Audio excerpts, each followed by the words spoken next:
Hello everyone, I am very glad that you're joining this story. Subscribe, like and comment. Enjoy the story, smile more often. They treated my sister like royalty, showered her with love, gave her everything she ever wanted, and acted like I didn't even exist. But when they suddenly expected me to take care of them, when they reached out and assumed I would just step in and fix their mess, yeah, that's when I made sure they regretted every second of it. I should have seen it coming, should have known that this was always the plan, should have realized that, to them, I was never anything more than a backup plan, an emergency fund, a last resort. But after a lifetime of being ignored, overlooked, dismissed, and treated like I was nothing more than an afterthought, I had learned to expect nothing from them. Not love, not kindness, not even basic respect. And somehow, even after all these years, they still managed to surprise me with just how little I meant to them. I think about it sometimes, about how obvious the signs were, about how many times they made it clear that Jessica was the golden child and I was just there to fill space. My earliest memories are proof of it. Christmas mornings where Jessica had a mountain of gifts while I had a few practical necessities, birthdays where she got extravagant parties while I got a store-bought cake, and a half-hearted happy birthday from my mother before she went back to planning Jessica's next big event. And school? That was just another reminder of how little I mattered. Jessica had my parents at every event, every recital, every awards ceremony, sitting in the front row, cheering her on, making sure she knew just how proud they were. And me? I looked out into the crowd at every game, every play, every school function, hoping, just once, that I'd see them there. But they never came. They always had an excuse, always had something more important to do, always had a reason why Jessica's activities were worth their time and mine weren't. The real moment it hit me, the moment I fully understood that I would never be as important to them as Jessica, was the day of my high school graduation. I walked across that stage, diploma in hand, looking out into the sea of parents, seeing kids hugging their moms and dads, seeing families beaming with pride. And when I scanned the crowd, searching, hoping, practically begging fate to let them be there just this once, all I saw were empty seats where they should have been. Jessica's graduation, on the other hand, was a spectacle, a full-blown event, a celebration bigger than any holiday we had ever had. They rented out a restaurant, invited the entire extended family, made speeches about how proud they were of her, how she was their shining star, how she was going to do amazing things in life. And me? I just sat in the corner, nodding along, pretending not to care, pretending it didn't burn, pretending it wasn't the moment I decided to stop trying to impress them altogether. It only got worse from there. Jessica got a brand new car for her 18th birthday, a shiny, expensive, fully paid-for gift wrapped with a bow, while I was told that if I wanted one, I could get a job and figure it out myself. Jessica's entire college education was fully funded, every bill covered, every expense handled, while I was left scrambling for scholarships, working multiple jobs, and drowning in student loan debt because my parents just didn't have the money to help me out. And then, years later, when I had finally built something for myself, when I had finally broken free of them, carved out a life that was entirely mine, they had the audacity to call me out of nowhere, pretending to care, acting like they had always been good, loving parents before dropping the real reason for their sudden interest in my life. I should have known the moment I saw my mother's name pop up on my phone that it wasn't just a friendly check-in, that this wasn't an apology or an attempt at reconciliation. But a part of me, a small, stupid, naive part, thought that maybe, just maybe, she had finally realized what she had done, finally understood how deeply she had hurt me, finally wanted to make things right. "Mark," she greeted me, her voice overly cheerful, just a little too forced, the way it always was when she wanted something. "Oh, sweetheart, it's been so long. How are you? How's work? You never call." I almost hung up right then and there. I had spent years waiting for her to ask those questions, had spent years hoping for even the barest scrap of genuine interest in my life, and the fact that she was only asking now, it was insulting. "I'm fine, Mom," I said flatly, already bracing myself for whatever favor she was about to ask for, already knowing that this sudden warmth wasn't real.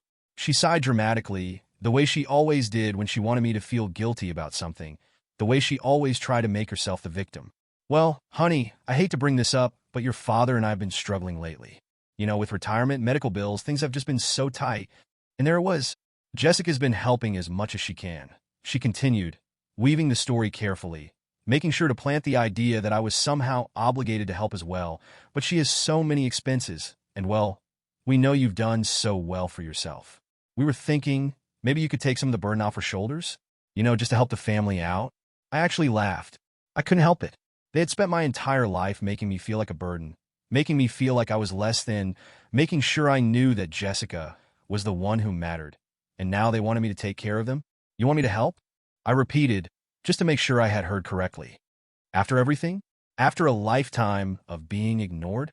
Now you suddenly remember I exist. My mother let out a small, fake laugh, the kind that was supposed to smooth things over, supposed to make me feel guilty for bringing up the past. "Oh, Mark, that's not fair," she said, her voice dripping with condescension. "You know we love you just as much as Jessica. We just thought you'd understand that she needed more support growing up. You were always so independent. And she..." I hung up. I didn't yell. I didn't argue. I didn't let her finish whatever pathetic excuse she was about to throw at me. I just ended the call, dropped my phone on the table, and sat there, staring at the wall, letting the realization settle over me like a wave of cold, suffocating water. They didn't love me. Not really. Not in the way parents are supposed to love their children. And now they expected me to pay them back for the years of neglect, expected me to be their financial safety net, expected me to give them the support they had never once given me. What if I told you this wasn't the first time they tried to take from me? Because trust me, this story is just getting started. When I hung up on my mother, I expected to feel angry, bitter, maybe even a little guilty, because that was the way she had always conditioned me to feel whenever I dared to push back. But instead, I just sat there, staring at my phone, realizing that for the first time in my life, I felt nothing. No guilt, no regret, no urge to call her back and apologize. Because deep down, I finally understood something I had spent my whole life trying to deny. My parents had never truly seen me as their son, as someone who mattered, as someone worthy of their love or attention. I had only ever been a convenience, a backup plan, an emergency option they could rely on when their golden child couldn't handle the weight of her own life. Looking back, I should have realized it sooner, should have seen the signs long before now, should have known that this moment, this expectation that I would step in and save them, was something that had been years in the making. I could remember every single moment where I had been overlooked, every single time my parents had made it clear that Jessica was their priority, and I was just there. I remember my high school graduation, the way I stood on that stage, diploma in hand, my eyes scanning the crowd, searching desperately for a glimpse of them, only to realize they hadn't even bothered to show up. I remembered the way I had told myself that it was fine, that it didn't matter, that maybe they had just gotten the time wrong, only to come home later that night and see them sitting at the dinner table, completely oblivious, acting like it was just any other day. I had wanted to scream at them, wanted to demand to know why they hadn't been there, but instead, I had just nodded when my mother absent-mindedly asked how my day was, had just swallowed the lump in my throat when my father barely even looked up from his newspaper, had just forced myself to accept that I was never going to be important to them the way Jessica was. And Jessica? Oh, when she graduated, it was a different story entirely. They had planned a huge party for her, rented out an expensive venue, invited the entire family, made long-winded speeches about how she was their pride and joy, about how they had always known she was destined for greatness. They had looked at her with so much love, so much pride, so much admiration, and I had just sat there in the background, nodding along, pretending it didn't burn like hell. It only got worse when it came to college. I had worked my ass off in high school, pulling straight A's, juggling part-time jobs, doing everything I could to secure scholarships, because I knew that my parents weren't going to help me, that they were going to tell me they couldn't afford it, that they were going to leave me to figure it out on my own. But I had still held on to some hope, still believed that maybe, just maybe, they'd been saving something for me, that they had at least put aside a little money to help me get started. And in a way, I had been right. There had been a savings account in my name, an account my grandparents had started when I was a kid, an account that had grown over the years, an account that should have been mine to use for college. But when I went to the bank to check the balance, when I sat down across from the teller and asked to see how much was in there, my stomach dropped. It was empty. Every single dollar was gone, wiped out, drained down to nothing. At first, I thought it had to be a mistake, some kind of banking error, some kind of glitch. But then I looked at the withdrawal history, at the massive transaction that had cleared months earlier, and I saw the name attached to it. Jessica.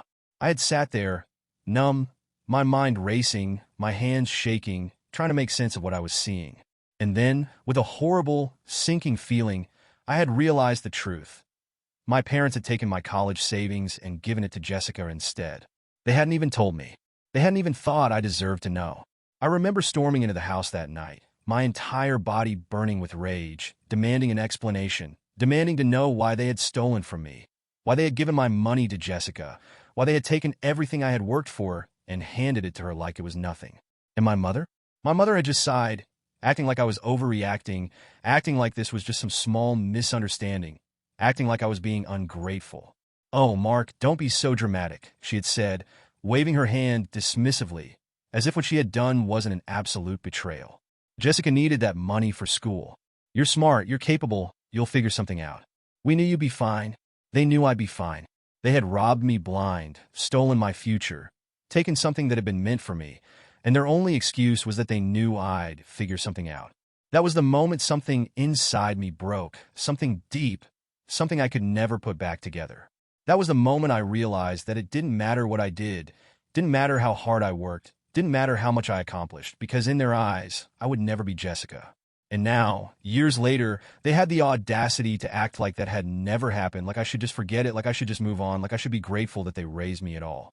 I sat there in my apartment, staring at the wall, listening to the silence, feeling the weight of every single moment where they had chosen her over me, pressing down on my chest like a lead weight. And then for the first time in my life, I made a decision. If they thought I was going to be their personal bank, if they thought I was going to save them from their own mess, if they thought I was going to step in and take care of them after everything they had done to me, then they were about to learn just how wrong they were. Because I had one thing they never expected me to have: a plan. And trust me, they weren't going to like how this played out. I should have known they wouldn't take no for an answer. Should have known that one refusal wouldn't be enough to stop them. Should have known that my mother wasn't the type to accept being told she wasn't getting what she wanted. But somehow, I had still held on to the tiny, ridiculous hope that maybe, just maybe, they would see how absurd their request was and let it go. That hope lasted exactly 3 days. On the 4th day, my phone started ringing nonstop, my mother calling me over and over again, leaving voicemail after voicemail, each one more dramatic than the last, each one filled with long-winded monologues about family, duty, and how I was breaking her heart. I ignored them at first, let them pile up in my inbox, let her spiral into whatever guilt-tripping performance she had prepared for me this time. But then, just as I was starting to think she might finally give up, I got a text that made my blood boil. Jessica would help if she could, but she's just not in the position to right now. You know she's always struggled. You know she's had such a hard time. You've always been so responsible, Mark. Please don't punish us for doing what we had to do. I actually had to set my phone down for a second, had to take a deep breath, had to stop myself from driving over to their house and demanding to know how they could possibly think this was a valid excuse. Jessica had struggled? Jessica had a hard time? What exactly was so difficult about a life where every single thing had been handed to her, where she had never once had to work for anything, where she had been protected from every consequence, every hardship, every failure? They were acting like she had suffered, like she had spent her life climbing mountains, battling against the odds, clawing her way through some unbearable existence, when the reality was the complete opposite. Jessica had never struggled a day in her life, had never had to figure things out on her own, had never once been expected to stand on her own 2 feet without our parents holding her up. And now that they needed something, now that they were desperate, suddenly they expected me to fix everything for them. Because in their eyes, I was the strong one, the responsible one, the one who could afford to sacrifice himself for the sake of the family. And that's when I decided that if they wanted to play this game, I was going to play it better. So, I did something they would never expect me to do. I pretended to agree. I called my mother back later that evening, forced warmth into my voice, acted like I'd spent the last few days thinking it over, really considering their situation, really understanding where they were coming from. I let her ramble on about how much it meant to her, how much stress I was taking off her shoulders, how grateful she was to have a son who actually cared about his family. I let her think she had won, let her get comfortable, let her settle into the idea that I was going to save them. And while I was feeding her false hope, I was also digging into the real truth behind Jessica's so-called struggles.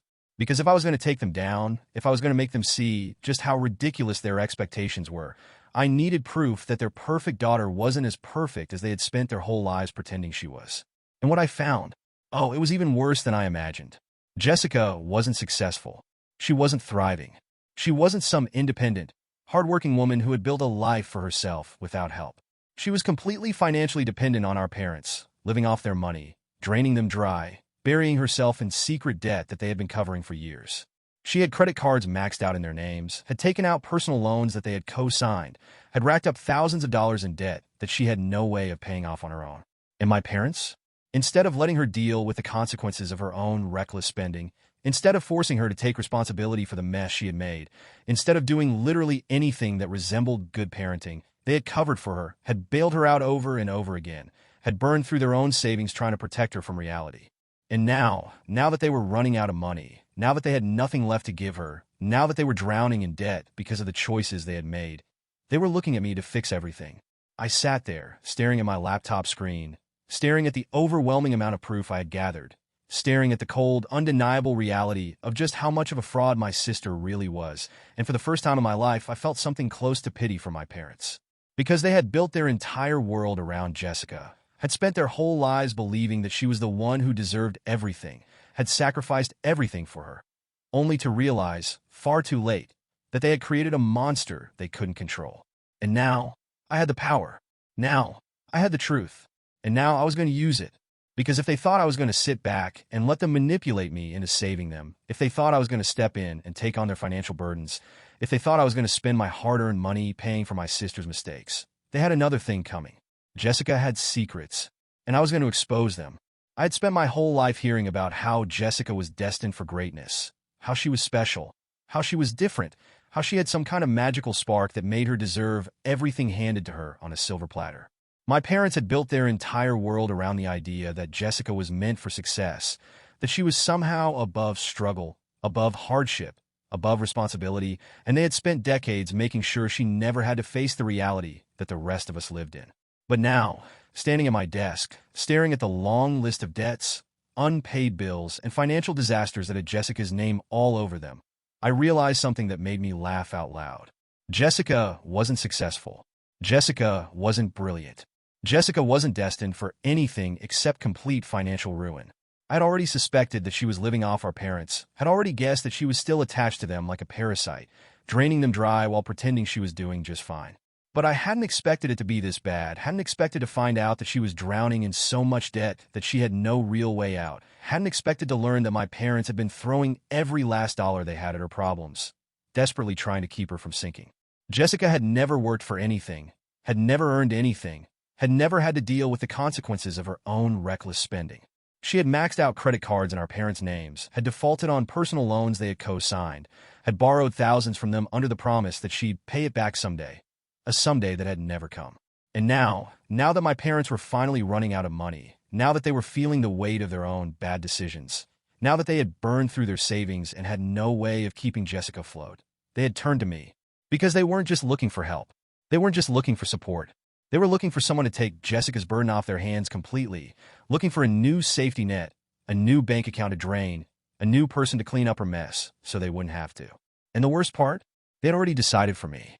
The calls started coming in faster, more frequently, more aggressive, my mother's voice tired and exasperated, my father's tone heavy with manufactured disappointment, both of them acting like they had already won this battle, like it was only a matter of time before I gave in, like I was just being difficult for no reason. "We've already told your aunt and uncle that you're helping us out," my mother said one night, her voice full of fake gratitude, as if I had already agreed, as if this was already a done deal. "Everyone thinks it's so wonderful of you to step up like this. They all say you're such a good son, that Jessica is lucky to have a brother like you." I nearly dropped my phone, nearly laughed at the sheer audacity of what she was saying, nearly lost my mind at the fact that they had gone so far as to tell people I was already on board when I hadn't agreed to a damn thing. "You told people what?" I asked, my voice dangerously calm, because I could already feel the rage simmering beneath my skin, already feel the heat crawling up my spine, already feel the burning desire to destroy every illusion they had built around Jessica's perfect little life. "Well, we just assumed, honey," my mother said, her voice light and airy, like she hadn't just made a massive decision about my life without my consent, like she hadn't just lied to everyone we knew in an effort to force me into submission. And that was the moment I decided I wasn't just going to say no. I was going to make them suffer for even thinking they could manipulate me into this. So I started doing what they had never expected me to do. I started talking. I started dropping hints to family members, casually mentioning how my parents had stolen my college savings to pay for Jessica's tuition, how they had spent years covering her debt, how they had been funneling every last cent they had into keeping her comfortable while letting me fend for myself. I started telling extended relatives the truth, letting them hear the real story, letting them question the carefully constructed image my parents had spent decades building around Jessica. It's just funny, I said to my uncle over coffee one afternoon, keeping my voice casual, light, completely free of bitterness, how my parents always act like Jessica has it so hard when she hasn't paid for a single thing in her life. Did you know they're still covering her rent? I guess I just thought she'd be more independent by now. I watched as his eyebrows shot up, watched as his face twisted with confusion, watched as he sat back in his chair and processed what I had just said. Wait, he said, frowning now, his fingers tapping against the table. Your parents told us Jessica was doing amazing at her job, that she had everything under control. I shrugged. Yeah, well, I said, acting like I wasn't about to drop a bombshell. That's what they want people to think, and that was all it took. Because once people start questioning the lies, they start noticing the cracks. Once one person stops believing the golden child myth, others start doubting it too. Once the illusion starts crumbling, it doesn't take long before it completely collapses. And my parents? They had spent years feeding people a lie about Jessica, had spent years carefully making sure no one saw just how much damage she had caused, had spent years painting me as the distant, selfish brother while making her look like the one who had everything together. But now, people were starting to see the truth. And I was going to make sure they saw everything. Because if my parents thought they were going to trap me into saving Jessica from her own mistakes, if they thought they were going to manipulate me into taking responsibility for their golden child, if they thought they were going to pressure me into giving up my hard-earned money to fix their problems, they had another thing coming. They had spent years choosing her over me.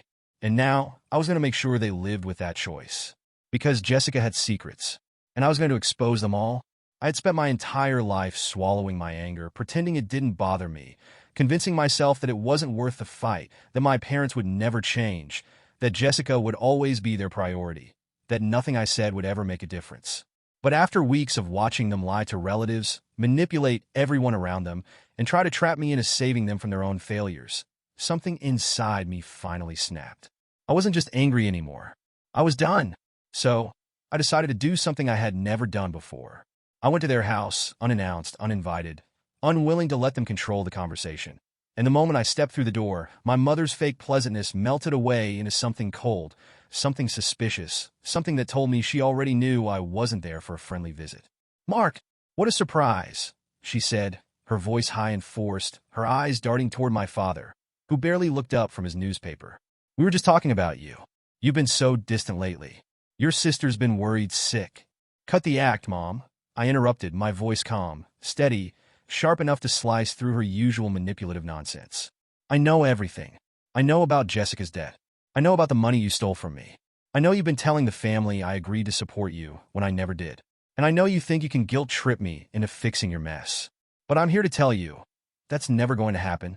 My mother's face froze, her lips parting like she wanted to argue but didn't know where to start, while my father finally lowered his newspaper, raising an eyebrow like he was only mildly interested in the fact that his son had just walked in and called them out for everything they had done.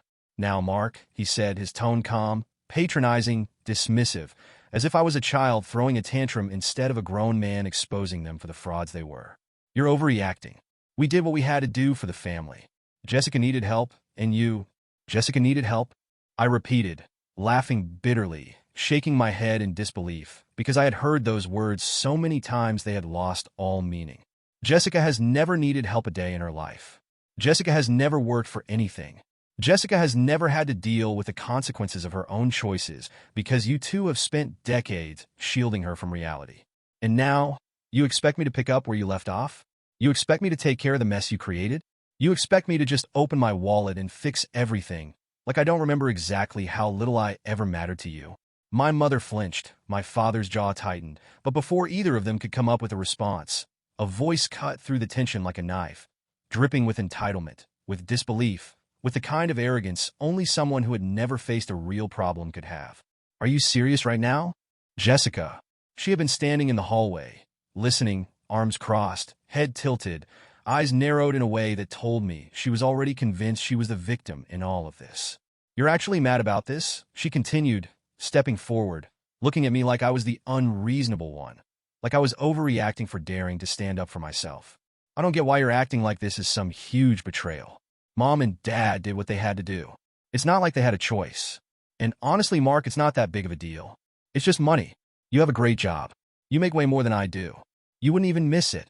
I had always known Jessica was spoiled, entitled, completely out of touch with reality. But hearing her say those words out loud, hearing her act like my hard work meant nothing, like my success was just an open bank account for her to dip into whenever she wanted, that was the moment I realized there was nothing left to save here. I turned to my parents, took in the way my mother's eyes were filled with unshed crocodile tears, the way my father looked irritated rather than ashamed, the way they were already preparing their next argument, their next excuse, their next way to twist this into being my fault. And I knew what I had to do. "You know what?" I said, exhaling slowly, releasing every ounce of anger, every lingering attachment, every shred of hope that they would ever change. "You're right, Jessica. It is just money, and it's mine, which means you're never going to see a single cent of it."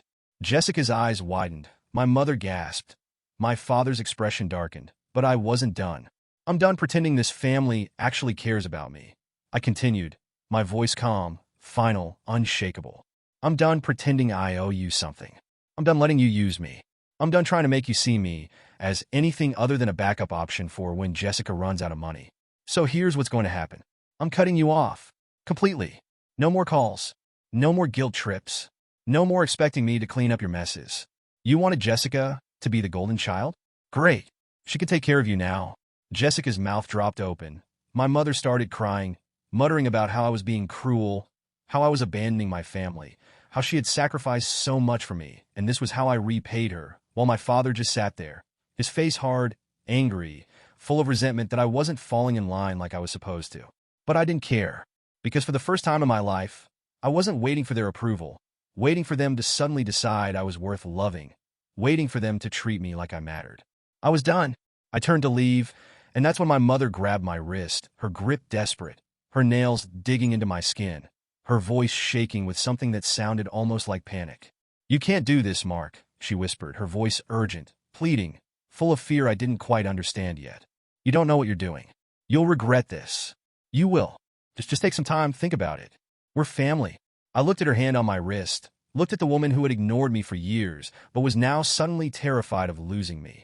Looked at the way my father refused to meet my eyes, the way Jessica was still standing there, arms crossed, her expression unreadable, and I ripped my arm away. "I did think about it," I said, watching as her face crumbled, as she finally understood that I wasn't bluffing. "And I don't regret a thing." Then I walked out the door, not looking back, not listening to the way my mother called after me, not caring about the stunned silence I left in my wake. But if you think they let me go that easily, oh, you won't believe how hard they tried to stop me. Walking away from them should have felt harder than it did, should have come with some kind of emotional weight, some lingering hesitation, some part of me that wanted to turn back, but instead, all I felt was relief so sharp and sudden that it almost made me laugh. For the first time in my life, I was choosing myself, was putting my own future before their endless demands, was finally refusing to be their safety net, their backup plan, their personal ATM, and I didn't regret it for a second. But if I thought they were going to let me go without a fight, if I thought they were just going to accept my decision and move on, if I thought they were capable of handling this like rational, reasonable adults, then I had underestimated their ability to make everything about themselves. Because the moment they realized I was serious, the moment they understood that I wasn't bluffing, the moment they figured out that I hadn't just walked out to cool off, but had actually meant every single word I said, that's when they lost their minds. I started by blocking their numbers, their emails, their social media accounts, every single way they had ever been able to reach me, making sure there was no possible way for them to manipulate me back into their orbit. I changed my banking information, switched accounts, updated passwords, locked everything down so tightly that there wasn't a single opening left for them to exploit. I even warned my workplace, told them that if anyone from my family tried to contact me there, they were not to put the calls through. I thought that would be the end of it, thought that if I made it impossible for them to reach me, they would eventually give up, thought that they would just accept that I was done and let me live my life in peace. I was dead wrong. The messages started immediately. Voicemails left from unknown numbers, emails from burner accounts, texts from relatives who had suddenly taken an interest in helping us all move past this misunderstanding. My mother was the first to break. Her messages were pure emotional manipulation, long-winded sob stories about how she was crying herself to sleep every night, how she couldn't believe I would do this to my own family, how she had sacrificed so much for me, and this was how I repaid her. "Mark, please, I don't understand what happened," she sobbed in one voicemail, her voice cracking like she was on the verge of collapse. "We love you so much. I don't know what we did to make you hate us, but please, we can fix this. Just talk to us. Please don't do this to your mother." I didn't respond. So, she tried a new angle. You know your father is sick, right? She wrote in one particularly transparent email, as if I hadn't seen my father looking perfectly fine just a few days ago. His health is failing, Mark. He needs a son. Don't let your stubbornness keep you from your own family. What if something happens to him? Would you be able to live with that? I still didn't respond. Then came my father, who took a very different approach, one that was far less about guilt and far more about sheer, unfiltered rage. You ungrateful little brat. He spat in one of the few voicemails I actually listened to before deleting the rest. You think you could just walk away from your own family? After everything we've done for you? After everything we gave you? Let me tell you something, boy. You are nothing without us. You wouldn't be where you are now if it wasn't for the way we raised you. So you better wipe that smug attitude off your face and remember where you came from. You want to turn your back on your own blood? Fine. But don't you dare come crawling back when you realize how alone you are. I deleted the voicemail and laughed to myself, because I had never felt less alone in my entire life. And then, of course, there was Jessica. Jessica, who had never once faced real consequences for anything in her life, who had spent years getting exactly what she wanted without ever having to lift a finger, who had been protected, babied, and spoiled beyond belief. Jessica, who was now realizing that her golden ticket was gone. Are you serious right now? She texted, her usual arrogant, condescending attitude dripping from every word. You're actually going to be this dramatic over a little money? Grow up, Mark. Stop acting like a victim. You make more than enough to help mom and dad. And honestly, you wouldn't even be successful if it wasn't for them. You're just selfish, and everyone sees it. Keep acting like this, and you're going to end up all alone. I didn't even bother responding. Because for the first time in my life, I didn't need to justify myself to them, didn't need to prove my worth, didn't need to beg for their approval, didn't need to care about their opinions anymore. They could lie. They could manipulate, gaslight, play the victim, scream, cry, throw tantrums, tell the entire world that I was a monster. It didn't matter. I wasn't playing their game anymore. But then, just when I thought I had seen the worst of it, just when I thought they had finally accepted that I was never coming back, just when I thought they couldn't possibly sink any lower than they already had, they did something so unforgivable, so unbelievably cruel, so outright disgusting, that I knew, without a shadow of a doubt, that I had made the right decision in cutting them off forever. Because if you thought their manipulation was bad before, oh, just wait. You won't believe what they did next. I had been expecting something dramatic, had known that they weren't the kind of people who would just let things go, accept defeat, and move on. But even I hadn't expected them to be this desperate, this vindictive, this willing to destroy my life just because I refused to give them what they wanted. It started with a phone call from my boss. Hey, Mark, do you have a second? He asked, his voice calm, but laced with something that immediately put me on edge. I just got off the phone with someone claiming to be your mother. She had some pretty wild things to say about you. I felt my stomach drop, my fingers tightening around my phone, my mind already racing through a million different possibilities, already knowing that whatever had just happened, whatever she had done, it wasn't good. What did she say? I asked, forcing my voice to stay steady, forcing myself not to react too soon, forcing myself to stay ahead of whatever insane narrative she was trying to spin this time. There was a pause on the other end, the sound of my boss exhaling slowly, and then, in a voice that was equal parts disbelief and irritation, he said, well, for starters, she claimed you've been stealing from the company. Said you have a history of dishonesty, that you took money from your own family, that you can't be trusted. She insisted she was just trying to warn us before we made a mistake by keeping you on staff. I felt a wave of white-hot fury crash over me. Something so intense that for a moment, I could barely think, could barely breathe, could barely comprehend the sheer audacity of what I had just heard. They were actually trying to ruin my career, actually trying to destroy everything I had worked for, actually so furious that I had chosen to cut them off that they were willing to burn my entire life down just to teach me a lesson. I assume you didn't take any of that seriously, I said, my voice dangerously calm, my fingers digging into the edge of my desk. Because if my boss so much as hesitated, if he even implied that he believed a single word they had said, I wasn't sure what I was going to do. Of course not, he said quickly, his tone reassuring, firm, confident, like he had already seen through their nonsense the moment the call started. Honestly, it was pathetic. She kept contradicting herself, couldn't even get her own story straight. I let her ramble for a bit, then told her that spreading false accusations about an employee was a serious offense. She got flustered and hung up after that. I exhaled, some of the tension draining from my shoulders, but the fury? That was still there. Because this wasn't just manipulation anymore. This wasn't just emotional blackmail or guilt tripping or playing the victim. This was sabotage, and it meant they had no boundaries, no limits, no shame, no sense of decency or respect or self-awareness. I tried to handle things quietly. I had tried to walk away with as much dignity as possible, had tried to avoid completely blowing up their lives, had tried to let them keep whatever little scraps of reputation they had left. But now, they had crossed a line, and I was done being the bigger person. So I called every single relative they had ever lied to, every single family friend who had ever given them the benefit of the doubt, every single person they had ever manipulated into believing that Jessica was the perfect daughter, and that I was the cold, distant, selfish son who never did enough for them. I told them everything. I told them about how my parents had stolen my college savings to pay for Jessica's tuition, about how they had covered for her reckless spending, about how they had spent years lying to everyone, making her look successful while secretly paying for her entire life behind the scenes. I told them about how they had tried to manipulate me into taking responsibility for her mistakes, how they had guilt-tripped me, lied to relatives about me supporting them, and then, when I refused, tried to sabotage my career by spreading false accusations at my job.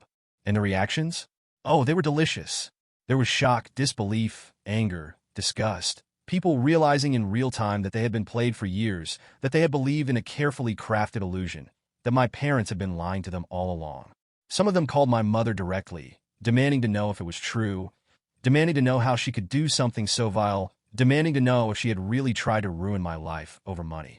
Others reached out to Jessica, and for the first time in her entire existence, she was forced to answer for her own mistakes instead of hiding behind our parents. And my parents? Oh, they lost it. My mother was hysterical, calling every single person on her contact list, crying, begging, trying to spin the story in her favor, trying to make it sound like I was twisting the truth to make them look bad. My father was furious, sending me long, rage-filled emails about how I had ruined them, how I had betrayed my own blood, how I had taken things too far. Jessica? She was silent, because for the first time ever, she was truly, completely on her own. No more parents covering for her. No more endless money pouring in. No more easy way out of her own disasters. She was drowning in debt, struggling to maintain the perfect image she had spent her entire life cultivating, desperately trying to hold on to a lifestyle she could no longer afford. And as for my parents, they had officially burned every last bridge they had. No more relatives to take pity on them. No more friends to believe their sob stories. No more safety nets to fall back on. They had spent their entire lives choosing Jessica over me, had spent years enabling her at my expense, had crossed every possible line trying to manipulate me into submission. And now they were alone. Now they were drowning in their own choices. Now they were finally experiencing the consequences of their own actions. And me? I had never felt freer. But was it worth it? I'll let you decide. For the first time in my life, I wasn't waiting for an apology that would never come, wasn't hoping for a relationship that would never be equal, wasn't forcing myself to believe that if I just tried a little harder, if I just gave a little more, if I just proved myself one last time, maybe, just maybe, they would finally treat me like I mattered. Because I knew the truth now. I had always known the truth, deep down, had always felt it lurking beneath every dismissive comment, every ignored achievement, every sacrifice that went unnoticed while Jessica's every whim was celebrated like it was some monumental accomplishment. I had spent years fighting for their approval, had spent years trying to be enough for people who had already decided that I would always come second, had spent years telling myself that someday they would see me the way they saw her. But now I understood that there had never been anything to fight for in the first place. And that realization, that cold, sharp, undeniable truth, it was freeing. I hadn't spoken to them in weeks, hadn't checked the hundreds of unread messages sitting in my inbox, hadn't given them the satisfaction of knowing that their desperate attempts to claw their way back into my life had even reached me. And the silence? It was the most peaceful thing I had ever experienced. I woke up without dreading the next manipulative phone call, without bracing myself for the next guilt trip, without the weight of their expectations pressing down on my chest like a vice.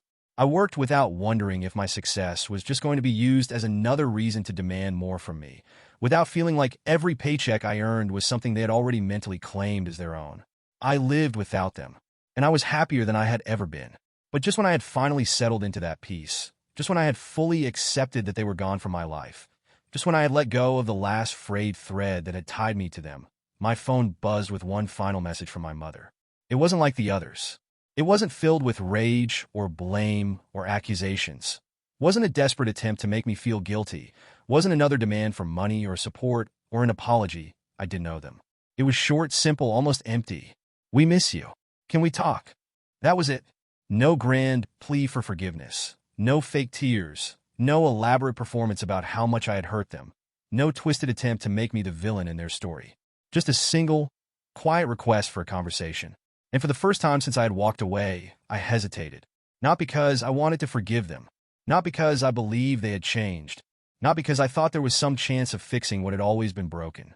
But because for the first time since I had cut them off, I was faced with the one question I hadn't allowed myself to consider. Was this really what I wanted? Not freedom. Not peace. Not the ability to live my life on my own terms. I wanted all of that. I had all of that. And I had no intention of giving it up. But was this how I wanted it to end? Was I really okay with never speaking to them again, never knowing what became of them, never hearing their voices, never allowing even the smallest chance for something different? Or was I just so used to being angry that I didn't know how to feel anything else? I stared at the message for a long time, longer than I should have, longer than I wanted to, longer than I was willing to admit. And then, finally, I put my phone down without responding, because I still didn't know the answer. Maybe I would respond one day. Maybe I never would. Maybe some families weren't meant to be repaired. Maybe some wounds never really heal. Maybe some people only love you when they need you. And me? I finally learned to stop needing them.